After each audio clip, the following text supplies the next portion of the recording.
Demi Lovato sort du silence. Rescapée d'une terrible overdose en 2018 qui aurait pu lui être fatale, la chanteuse s'est confiée à propos de ses démons dans le documentaire Dancing with the Devil, dans lequel elle lève le voile sur ses addictions, mais aussi, les agressions sexuelles qu'elle a subies. En effet, l'artiste a tout d'abord révélé avoir été violée le soir de son overdose par son dealer. Quand ils m'ont trouvée, j'étais nue, bleue. J'ai été littéralement laissée pour morte après qu'il ait profité de moi. Quand je me suis réveillée à l'hôpital, ils m'ont demandé si nous avions eu des relations sexuelles consenties. J'ai eu un flash où je le voyais sur moi. J'ai dit oui. Ce n'est qu'un mois après cette overdose que j'ai réalisé, tu n'étais pas en état de prendre une décision consentie, a-t-elle expliqué.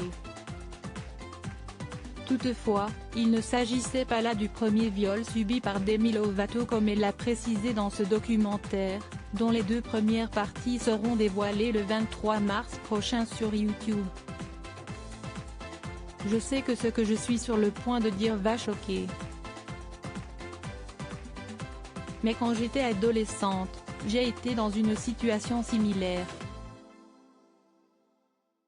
J'ai perdu ma virginité dans un viol, a ainsi confié la chanteuse, avant de donner davantage de détails. Je faisais partie de cette équipe de Disney qui a déclaré publiquement qu'elle attendrait le mariage pour perdre sa virginité. Je n'ai pas eu cette première fois romantique, a-t-elle confié, précisant que ce genre de première fois n'avait pas été le cas pour elle. Ça craignait, a-t-elle admis.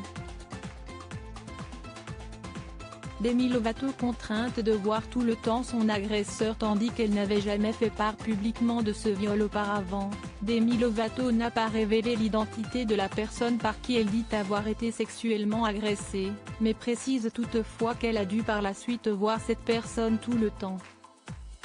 Alors j'ai arrêté de manger et je me suis débrouillée autrement, a-t-elle confié, elle qui souffre depuis plusieurs années de troubles alimentaires.